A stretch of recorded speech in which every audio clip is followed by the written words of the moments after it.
Você algum dia já teve uma ilusão de ótica? Parecia que você estava enxergando uma coisa, mas quando olhou com mais atenção, enxergou outra? O termo ilusão de ótica é empregado para se referir ao nosso sistema visual, quando enxergamos de maneira irreal, diferente ou distorcida. Na vida, nem tudo aquilo que parece ser, de fato é. No dia a dia, a percepção que temos das coisas e objetos podem nos iludir, mas se o assunto tem a ver com as verdades eternas, como ensinadas na Palavra de Deus, temos que estar convictos de que realmente enxergamos as coisas como são na realidade. No estudo de hoje, você terá a oportunidade de enxergar as verdades como realmente elas são. Pegue sua Bíblia agora e ore para que o Espírito Santo ilumine sua mente. Dos 4 animais vistos na última lição, qual deles Daniel teve maior interesse em conhecer e por quê? Veja em Daniel 7, 19 a 21. O quarto animal era diferente de todos os demais. Ele era terrível, destruía tudo, tinha 10 chifres na cabeça, dos quais 3 caíram devido ao surgimento de outro chifre pequeno, que tinha olhos e uma boca, que representa os 10 chifres do quarto animal, Daniel 7:24.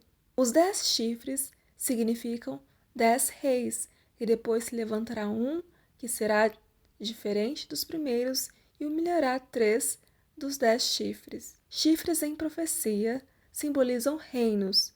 Então, estes 10 chifres representam os 10 reinos que surgiram do Império Romano. O Férreo Império de Roma manteve seu poder até o ano 476 d.C., quando finalmente foi dividido, caiu o seu último imperador, Rômulo Augusto.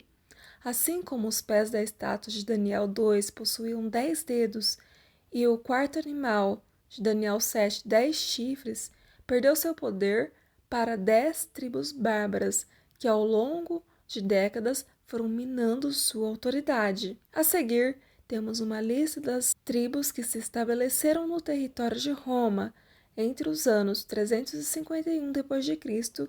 e 476 d.C., as nações que essas chegaram a formar. Enquanto Daniel observava os 10 chifres do quarto animal, o que mais ele percebeu?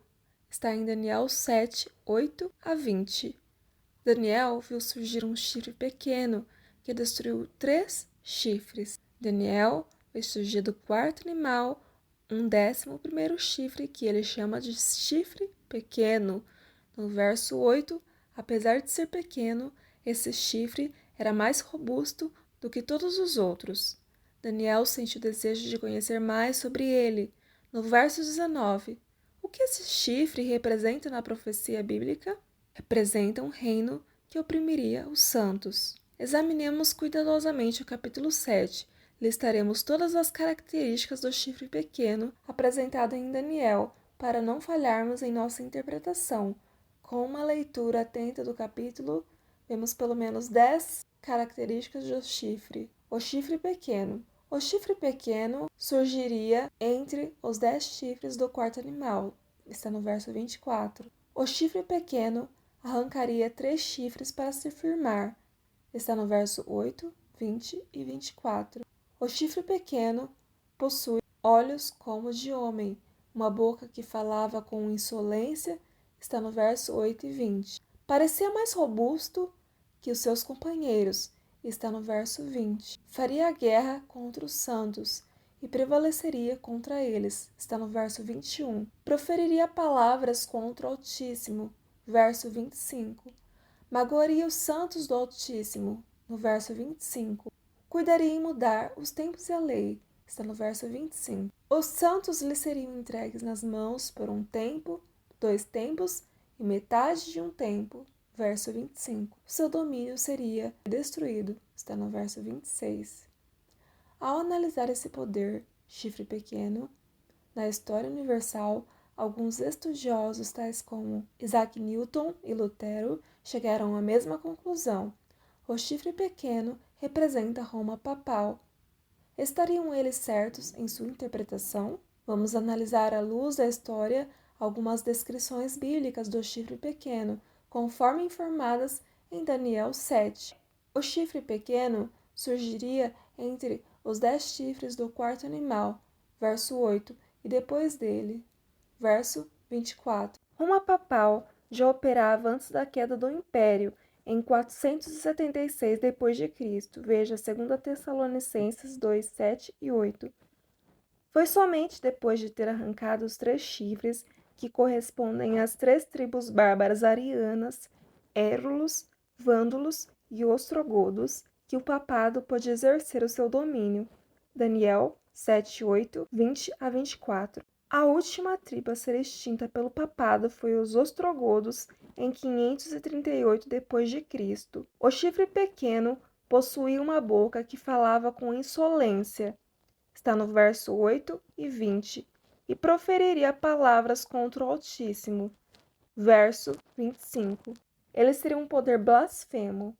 Blasfêmia na Bíblia pode significar pelo menos 2 coisas, de acordo com Mateus 26, 64, 65 e João 10, 33. Blasfêmia é a pretensão de ser igual a Deus. Outra blasfêmia é a pretensão de perdoar pecados. Marcos 2, 7. Ambos os casos são praticados pela Igreja Romana ao oferecer perdão aos seus adeptos através do sacerdote, doutrina da confissão auricular, e ao afirmar que o Papa ocupa na terra o lugar do Deus Altíssimo. Faria guerra contra os santos e prevaleceria contra eles. Verso 21. E os santos lhe seriam entregues nas mãos por um tempo, 2 tempos e metade de um tempo. Verso 25. O poder representado pelo chifre pequeno também investiria contra os fiéis filhos de Deus, chamados de santos do Altíssimo na profecia. Essa perseguição aos santos foi uma continuidade das crueldades e injustiças que sempre infligiram ao povo de Deus, e segundo a profecia, deveriam durar um tempo, 2 tempos e metade de um tempo. Está no verso 25. Considerando que na mensagem profética do livro de Daniel, tempo corresponde a ano, veja Daniel 11, 13. Temos aqui 3 tempos e meio, ou seja, 3 anos e meio. Este mesmo período de tempo aparece em Apocalipse 11, 3, 12, 6, 14 e 13, 5, onde temos 42 meses, 3,5 anos vezes 12 meses é igual a 42 meses, e 1.260 dias. 42 meses vezes 30 dias é igual a 1.260 dias, considerando ainda que na profecia um dia profético equivale a um ano literal. Veja em Números 14, 34, Ezequiel 4, 6 e 7. 1.260 dias proféticos representam uma realidade 1.260 anos literais. Este período se situa na história dos anos 538 d.C. até 1798 d.C. Mas quais são os eventos que assinalam o início e o fim deste período? A consolidação de Roma papal teve início em 533 d.C., quando Justiniano promulgou um edito onde confirmava legalmente o bispo de Roma, João II, como cabeça de todas as igrejas. Mas ainda que este decreto tenha sido promulgado em 533 d.C., a consolidação do papado só foi possível quando ocorreu a expulsão da última tribo antagônica a ele, ou seja, os ostrogodos. Isso ocorreu somente em 538 d.C., e Virgílio, bispo de Roma, foi o primeiro papa com jurisdição temporal. A partir de 538 d.C., inicia o período de completo domínio papal, que, segundo o próprio Daniel, se estenderia por 1.260 anos. Se contarmos 1.260 anos, a partir de 538 d.C., chegaremos a 1798. O que ocorreu nesse período que assinala o fim do domínio temporal do papado? Em janeiro de 1798, o general Berthier, o que substituía José Bonaparte, no comando do exército da Itália, recebeu instruções para prender o Papa. Assim, o Papa Pio VI foi preso em fevereiro daquele ano e levado a Florença. No ano seguinte, transportaram-no para Grenoble e, afinal, para a cidade de Valença, França, onde morreu no ano seguinte.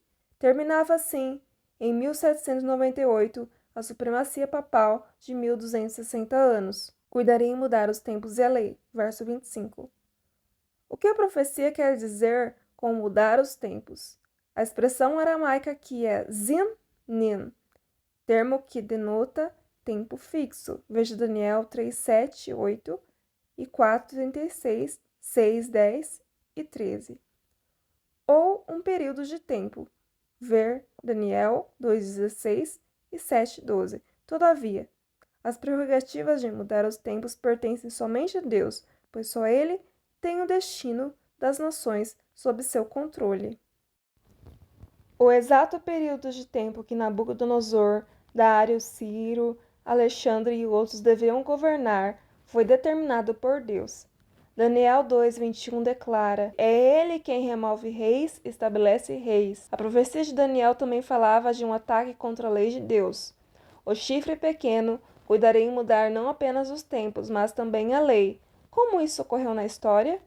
Vamos destacar agora 3 mudanças efetuadas nos 10 mandamentos pelo papado.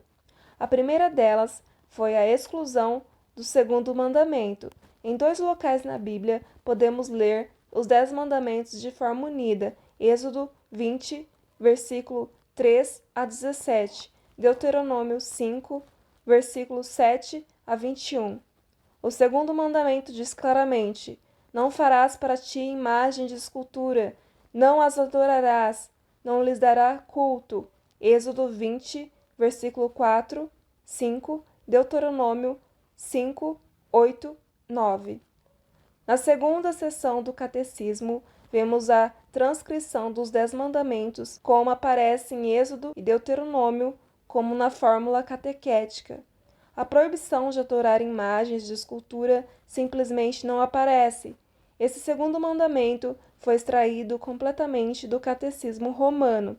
Com a exclusão do segundo mandamento, que proíbe adorar imagens, foi necessária uma manobra para que a lei não ficasse apenas com 9 mandamentos. Então, dividiu-se o 10º mandamento da lei de Deus em 2. Assim lemos no Catecismo Romano: 9º mandamento, não desejar a mulher do próximo. 10º mandamento, não cobiçar as coisas alheias. Mudança do 4º mandamento. Outra mudança arbitrária feita pelo papado envolve o 4º mandamento da lei de Deus. Gênesis informa que Deus criou o mundo em 6 dias e, como memorial de sua criação, descansou no 7º. Está em Gênesis 2, versículo 1 a 3. O primeiro anjo de Apocalipse que traz o evangelho eterno para apresentar ao mundo declara: adorai aquele que fez os céus, a terra e o mar e as fontes das águas. Apocalipse 14, versículo 7. Somente Deus é digno de ser adorado e, para isso, abençoou um dia em especial, o 7º. O sábado é um memorial da criação, um dia separado por Deus para que suas criaturas o adorem. Isaías 66, versículo 22 a 23. É também um sinal da relação de Deus com seus filhos. Ezequiel 20, versículo 12 a 20. O próprio Cristo santificava esse dia. Veja Lucas 4, 16 e 31. E ele mesmo deixou claro que sua lei não poderia ser mudada. Mateus 5, 17 e 18. Após sua morte, os discípulos continuaram a santificar o sábado. Lucas, capítulo 23, versículos 54 a 56. Atos, capítulo 16, versículo 13. Capítulo 17, versículo 2. Capítulo 18, versículo 4. A mudança do 4º mandamento, operada pelo papado, foi um processo lento e gradual na história. A Igreja Romana admite abertamente a responsabilidade de introduzir a adoração no domingo, em lugar do sábado, afirmando que tem o direito de efetuar tal mudança em celebração à ressurreição de Cristo. É verdade que Jesus ressuscitou no domingo, mas em parte alguma da Bíblia ele menciona que por isso o domingo deveria ser observado como um dia santo. O cânon 29 do Concílio de Laodiceia, 364 d.C., decidiu: os cristãos não devem judaizar e estar ociosos no sábado, mas devem trabalhar nesse dia. Porém, o dia do Senhor devem honrar especialmente, e sendo cristãos, não deverão, se possível, fazer nenhum trabalho nesse dia. Se, contudo, forem achados judaizando, serão separados de Cristo. Hoje, a santidade do domingo é a crença mais popular compartilhada por católicos e protestantes.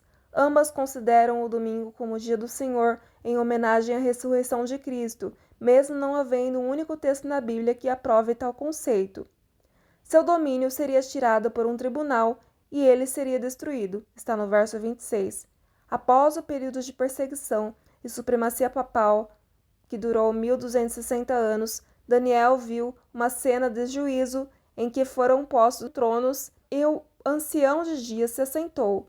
Milhares de milhares o serviam e assistiam diante dele. Em seguida o tribunal se assentou e livros foram abertos. Esse julgamento iniciou-se após o período de supremacia papal, em 1798 d.C., e corresponde ao juízo pré-advento de Cristo. Quando terminar esse juízo, o poder será tirado do chifre pequeno e dado aos santos do Altíssimo. Isso culminará com a gloriosa segunda vinda de Cristo. Mateus 24:30, Apocalipse 1:7.